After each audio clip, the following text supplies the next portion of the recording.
welcome to Cansanity. Today we're going to be making strawberry rhubarb jam. My rhubarb is up in my garden, and so I just can't wait to make this jam. Every time I make this jam in the spring, we eat it up right away. It hardly stays on the shelf because it's the first jam that I could make in the spring, and it's so delicious. So let's get started.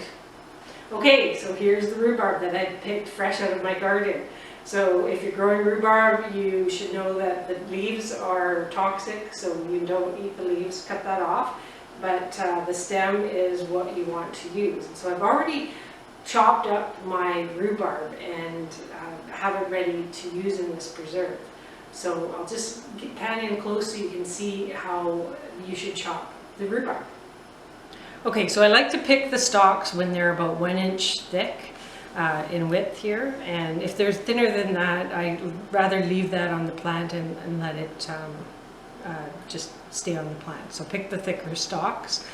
And so this is 1 inch thick, so you want 1/2 inch cubes. So just take your knife and just run it down halfway through the rhubarb like that. And then you'll just take that end off. That's the end that I pulled out of the ground. And then I usually just stack them like that, and then you're going to do 1/2 inch cuts.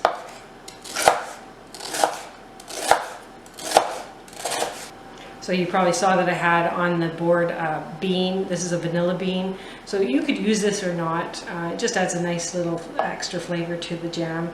So just slice it in half, and use half of the bean in each recipe, in each batch. And when you slice it in half, all the little seeds will float out into your preserve. So I'll use 1/2 for one batch and 1/2 for the other. Okay, so to the pot you're going to add your 7 cups, 2 pounds, your 2 pounds of chopped rhubarb.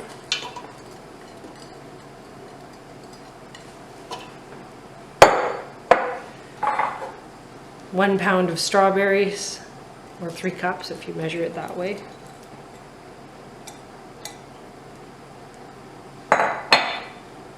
Half a cup of water. And 2 cups of sugar.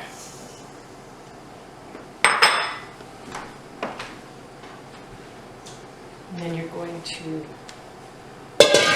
just give this a stir and put it on your stove top on medium high. Well, you can start it on high and then turn it down to medium high and cook it for 10 minutes.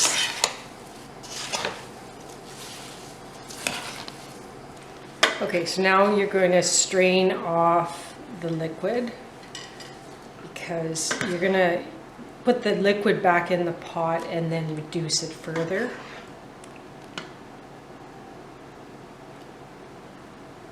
Okay, so I have 3 cups of liquid here now that I'm heating on high, and I'm going to reduce that to about half, 1.5 cups to 2 cups of liquid. That'll take about 10 to 15 minutes on your stovetop. And just so you can see, this is the pulp that's remaining, and there's still some liquid sitting around that pulp. That's okay, you're going to add that back to your liquid once you've reduced it by half.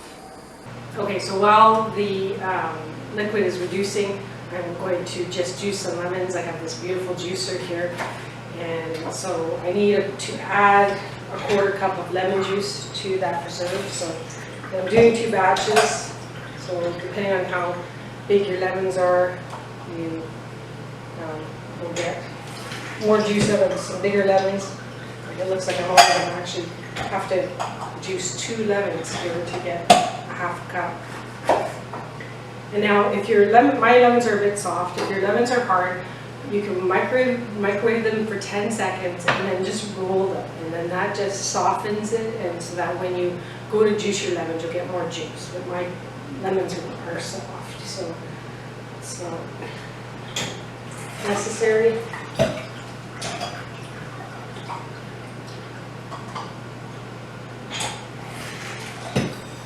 Okay, so I'll just measure that out. So that I have a 1/4 cup of lemon juice per batch. Okay, so my liquid has been reduced by half. So now I'm going to add my vanilla bean in there. I'm going to add a 1/4 cup of lemon juice. And I'm going to add the pulp with the reserved juice within the pulp.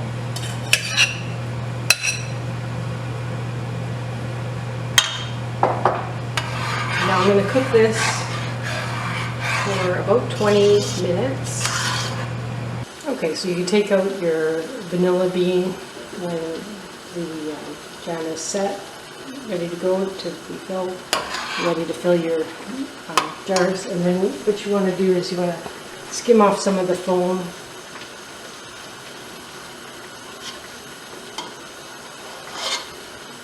It's okay if there's foam in your jam, but you want to, that's all the impurities of the sugar. Okay, so now I'm just going to fill my jars. I've already actually filled processed one batch of the jam, and I ended up with this much left over, which I just left to put in my hot oven, and if I have leftover I will fill that to the top. So I put my funnel, my ladle, my jar lift, my lid lift, and some spoons in some boiling hot water, and just to sterilize it. And then my jars were in my 225 Fahrenheit oven for 10 minutes, so they're sterile, and the rings. And so now I'm just going to fill my jars to 1/4 inch of the top of the jar.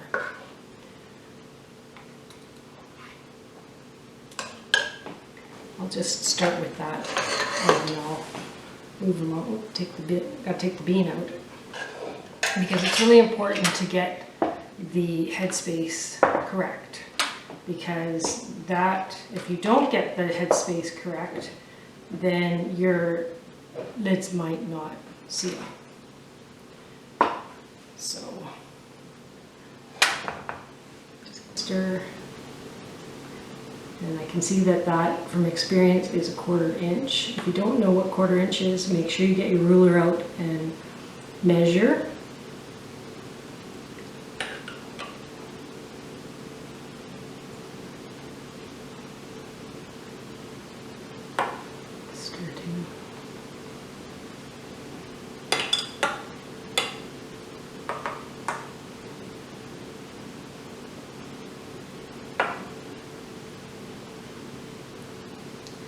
This is the stage of the process you do not want to rush, because you want to get this right. You've done all this work and you want your jars to seal.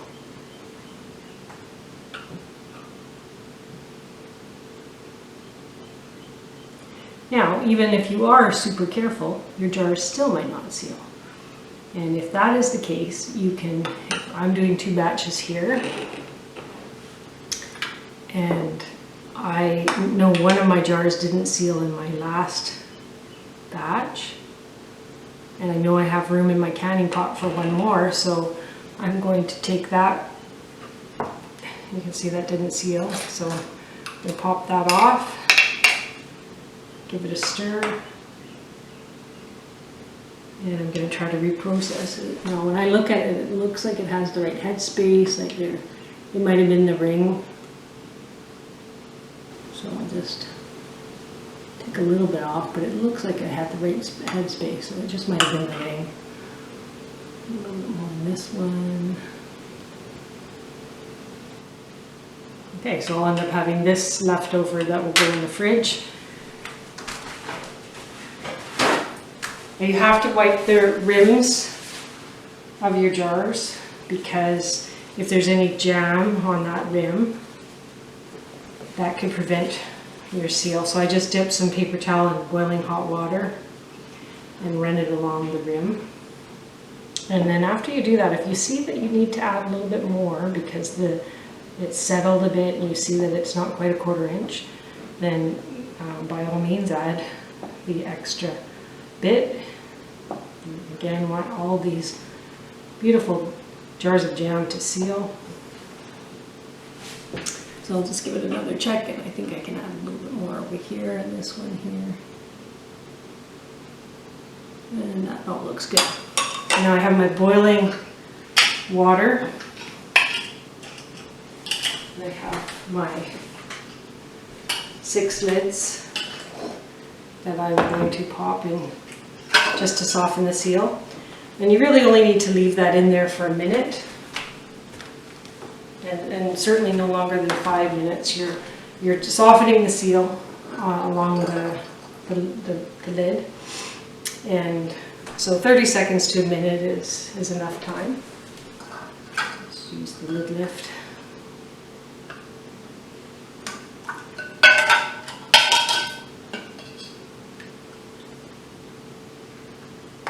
And now put your rings on. Your rings, you want to just till fingertip tight. Now I noticed when I just put this ring on, there's a dent in it. So I'm going to take that off, because if it has a dent in it, and I don't know if you can see it, but it's just a real small dent, that might prevent my seal, so I don't want to use that ring. Just a fingertip tight. Okay, these are all on fingertip tight, and so now we'll just put them in the water bath. Okay, so my water is at a rolling boil, and now I'm going to add my jars. And you want to add them so that there's 1 inch apart.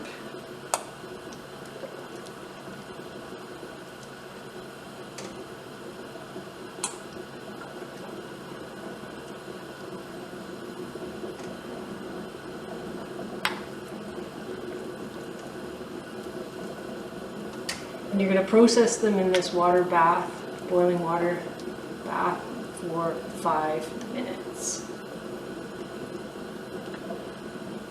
So now when you add your jars, it cools the water down a little bit sometimes.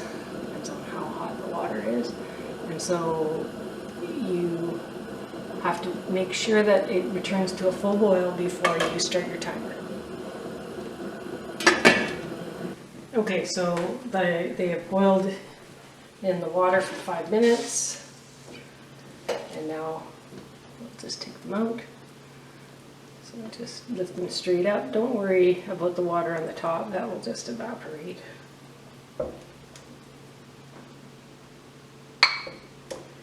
That's what you want to hear. That pop is the lid, the vacuum created and the lid being drawn down to seal the jar. Okay, so 2 batches of strawberry rhubarb jam done, and I ended up with 9 250 milliliter jars of jam. Now 2 of my jars didn't seal, but that's okay. I'll just store that in my fridge and use that up on my toast or top my vanilla ice cream with it. Now, I hope that you are enjoying our Cansanity videos, and that you do go to, that you do subscribe to our channel, and that you do go to our website, cansanity.com, to check out this recipe and all the other recipes there waiting for you. I hope you've enjoyed this video. Have a great day.